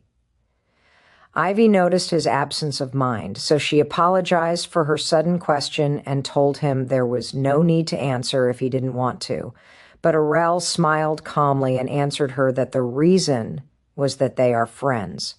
Shyness took hold of Ivy, whose face turned red as she repeated the word friends in her head. That moment was interrupted by the voice of Luska and Irene calling them. Luska wondered what they were doing, accusing Errol of trying to monopolize Ivy for himself, and urged them to hurry and return. With a sudden enthusiasm, Ivy moved before Arcel and invited him to return to the table. Arcel smiled as he watched her and thought to himself that, although the idea might seem ridiculous, he wondered why Ivy. And while the others were exchanging conversation and jokes, the idea was completed in his head, wondering why does she look like Lillian's child. The next morning, Ivy knocked on Irene's room door and asked if she was awake. She allowed her to enter. When she entered to give the morning greeting, she was surprised by Irene's appearance. Ivy expressed her deep admiration for Irene's elegant clothes. Irene returned the greeting kindly. Ivy was surprised by her appearance and wondered if today was a special occasion. Irene told her she apparently didn't know. Irene explained that today was Guardian Day, an event dedicated to each student where a guardian sends them encouraging gifts. Irene added that the lobby would be filled with gifts soon, but she would have to go out to receive her gift, which seemed unnecessarily expensive. And she told her she might return late in the afternoon, which shocked Ivy. Ivy enthusiastically admitted she didn't know there was a day for receiving gifts and that she had never received a gift before. Irene suddenly realized she probably wouldn't get anything.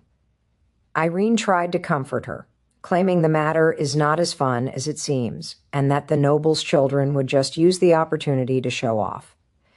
Then she promised her she would buy her some delicious sweets on her way back, which made Ivy very happy, calling her the best. Irene looked at the clock and realized she must go now. She bid farewell to Ivy, who wished her a safe trip. Ivy stood in the lobby, fascinated by the scene as piles of gifts filled the place, and realized this was the Guardian Day event.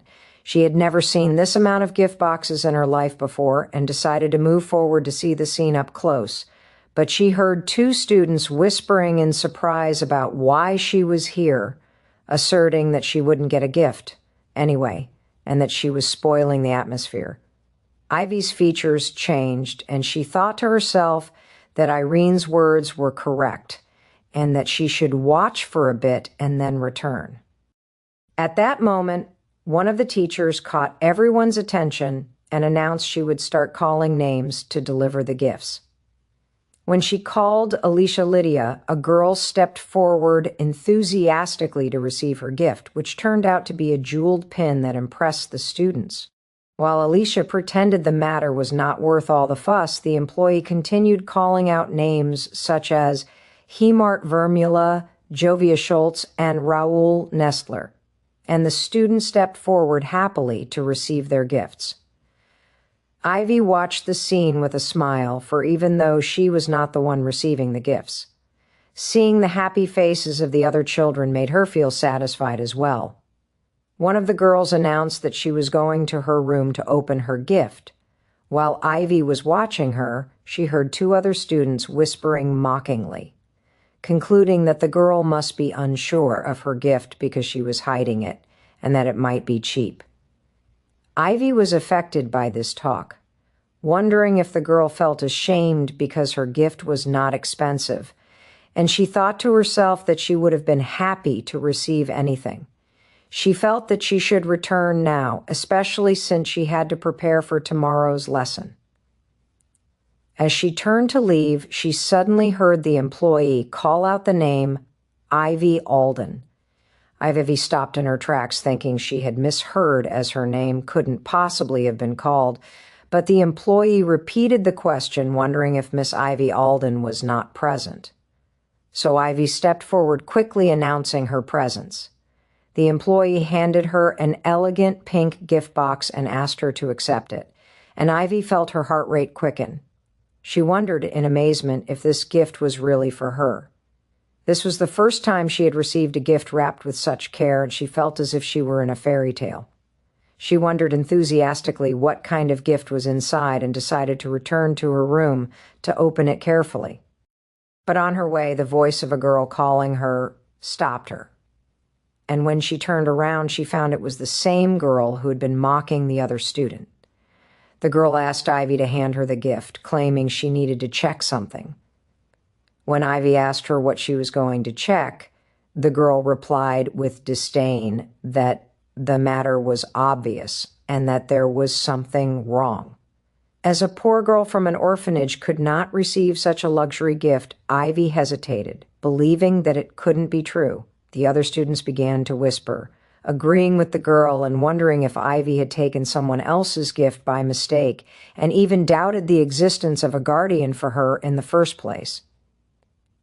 Ivy tried to defend herself, asserting that her name was clearly written on the gift, but the girl did not believe her, claiming that the name itself might be written incorrectly, and mockingly asked her what made her think she deserved it. Then she ordered her to hand it over, but another voice interrupted them, ordering them to stop this. It was a girl with red hair who stood before them firmly and said there was no evidence that this gift did not belong to Miss Ivy and that they were judging her in haste. Ivy was dazzled by her beauty and wondered to herself about her identity. Then the girl turned toward Ivy and kindly asked her if she was okay. One of the students recognized her as Lady Ezrella, and they wondered in amazement why she was helping a commoner girl. Ivy remembered hearing the name Ezrella mentioned as much as Irene's name. But the bullying girl did not give up and addressed Ezrella directly, asking if she didn't find the matter strange too, namely the fact that a girl from an orphanage had received a gift. Isla answered her calmly that she did not find the matter strange and that Ivy might also have a guardian. But the girl insisted that the wrapping paper used was not common. Ezria noticed her persistence, then turned to Ivy and said she didn't like this suggestion herself. But she suggested to her that she open the gift there in front of everyone. Ivy thought to herself that she had planned to return to her room and open the gift with the utmost care so that she could keep the wrapping paper. But she realized that the current situation did not allow her to refuse. However, if opening the gift would remove the misunderstanding, she decided to ask them to wait for a moment. She began to untie the ribbon gently, trying not to wrinkle the wrapping paper, but the bullying girl lost her patience and grumbled angrily how frustrating the situation was, then snatched the gift from her hands, shouting at her to stop stalling. Ivy fell backward while the wrapping paper was violently torn. With a mocking smile, the girl said she was right and that the sorry state of the gift indicated it was indeed intended for Ivy. She continued her mockery, saying that it was not expected for a girl from an orphanage to get a decent guardian anyway. Then she carried the small wooden box that was inside with disgust, claiming it looked so dirty that she didn't even want to hold it anymore. Then she threw the box toward her with disdain, declaring that she could have it back. The box opened in the air and a black ball fell out onto the ground. Ivy sat on the floor looking at the ball with tears in her eyes. The other students began to whisper, wondering about the nature of that gift and guessing it was just a rock. 2 students mocked the situation, and one of them wondered if this was really her gift, to which the other replied that it suited her level perfectly. The bullying girl continued her mockery, considering the matter funny and wondering where someone could pick up such a stone, while another suggested that maybe it was from the orphanage yard. Asa approached Ivy and asked her if she was okay. She admitted to herself that she didn't expect things to get this bad. While the bullying students were laughing, Ivy clenched her hand as she sat on the floor next to the stone. Ivy interrupted them and told them that throwing the gift was crossing the line. Ivy stood up, picked up the ball, and loudly declared that although this gift might not seem valuable to others, to her it was a precious gift from her guardian. As soon as she said that, the black stone in her hand began to glow with a bright golden light. Much to her surprise, Ivy wondered to herself what this light was and how the stone was glowing. The other students were stunned, wondering what was happening and admitting they had never seen anything like this before. Suddenly, one of the students recognized the stone and screamed that it was a magic stone. One of the books explained that a magic stone is a mysterious stone that holds magical power within it. It is considered a precious treasure since ancient times due to its rarity, showing different effects according to its size and type, and is of high value as collectibles not only for mages, but for high-ranking nobles as well. The students wondered in amazement if magic stones were that rare. And another added, she had heard that a stone the size of a fingernail was more expensive than a diamond ring, so they concluded that Ivy's guardian must be a great figure. Ivy was holding the glowing stone, amazed by its light, but she noticed it was warmer than anything else. Soon, the atmosphere changed completely as the students crowded around her, and one of them asked to touch it, while another wanted to see it up close. The glowing stone sparked the excitement of the students who crowded around Ivy, expressing their desire to touch it even just once. Ivy felt confused by this sudden attention and asked them to wait. From a distance, Ezrella was watching the situation. Then she let out a loud laugh which caught the attention of everyone around her. Then she stepped forward, apologizing and admitting that she couldn't help herself because the scene was so amusing. Asa surprised everyone by announcing that she had realized from the first moment that this magic stone was fake. She explained, as everyone knows, that the capital's markets have recently been filled with street vendors, selling imitation rocks that resemble magic stones. Accordingly, she confidently concluded that the gift Miss Ivy received is nothing but a cheap imitation integrated with some simple and laughable magic. The students' attitudes quickly changed as they began to agree with Ezrella, noting that the stone looked different now and wondering logically who would gift an expensive magic stone. As for Ivy, she looked at the stone in silence, thinking to herself that it didn't matter to her whether the gift was real or fake. And all that saddened her was her wondering why things always ended this way for her. A familiar voice interrupted her silence, wondering what exactly was happening, and Ivy immediately recognized its owner. It was Irene who suddenly appeared and looked at the scene sharply. Ivy was surprised by her arrival. Ezrella commented coldly on Irene's striking appearance, noting that this style had not changed in her and addressing her as Irene Taryn. This encounter brought back to Ezrella's mind memories of the past when she was known as the flower of high society and the object of every girl's envy. She was enjoying her status at one of her parties until the arrival of that person was announced. It was the first time the youngest daughter of the Taryn family had appeared in high society, and she stole the spotlight from her. At that party, Ezrella asked the others to make way and welcomed Lady Irene as the hostess of the party. As a token of welcome, she offered her a small gift, but she noticed that the table was already full of Irene's gifts.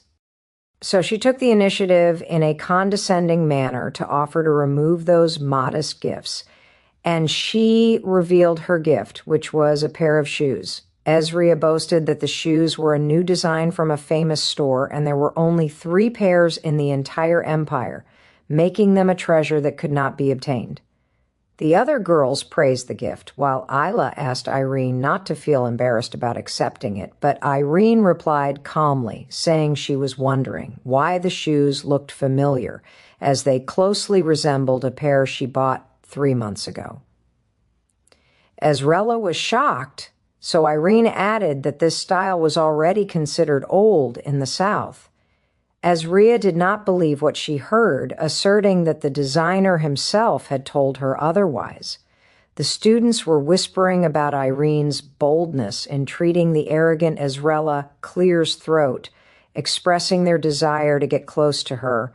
As for Ezrella, she was seething with anger, thinking to herself that Irene's late appearance and stealing her status were not enough, but she had to humiliate her as well. Ezrella thought about everything she hated in Irene, starting from that look that made her feel as if Irene was looking down at her to that reserved attitude that showed no weakness at all. She admitted in her heart that she didn't like anything about Irene. And even now, by appearing at this decisive moment, she was doing nothing but ruining her plans again. Ezria stepped toward Irene with confident strides and addressed her in a pretentious manner, claiming she thought Lady Irene was under the influence of a simple misunderstanding. Irene replied coldly, asking what misunderstanding she was talking about, then demanded she explain to her exactly what was going on here. Ezrella tried to justify her position, claiming she was just trying to restore order and that Miss Ivy was causing a commotion by showing off a fake magic stone as if it were real. Irene repeated her words slowly, asking if she was saying it was a fake magic stone. Isa smiled mockingly and said this seemed logical. Since Lady Irene had not stayed in the capital long, it was natural she would not be aware of the matter. Ezria continued her explanation, clarifying that imitation magic stones had spread widely in the markets recently.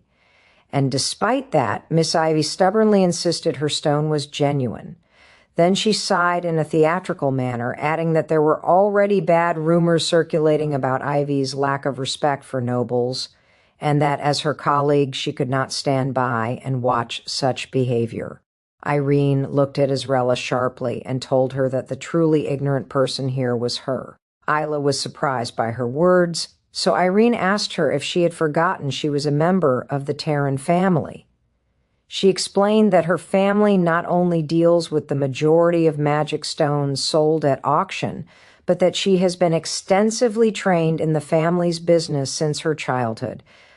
Accordingly, she asserted that it was impossible for her to fail to distinguish something this simple.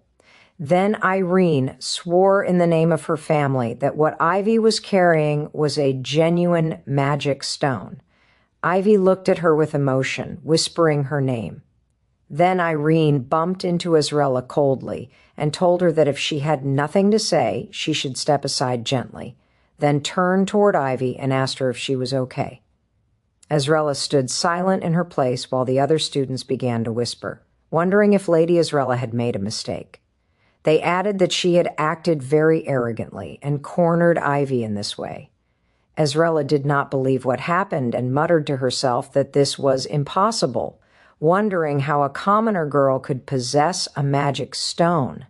The girl who had been bothering Ivy approached her and asked if she was okay. She tried to comfort her, saying that Lady Irene was very harsh and that Azrella's logic was perfectly sound, but Azrella looked with a sharp gaze when the girl commented that Irene had been acting overly kind to that commoner girl recently. While she was watching Irene checking on Ivy's condition, she went back in her memory to that reserved image of Irene Terran and wondered to herself if Irene had ever shown such sincere feelings before. A wicked smile appeared on Azrella's face, who found the matter very amusing, for she did not expect that Irene, who seemed without any weaknesses at all, had developed such a weakness.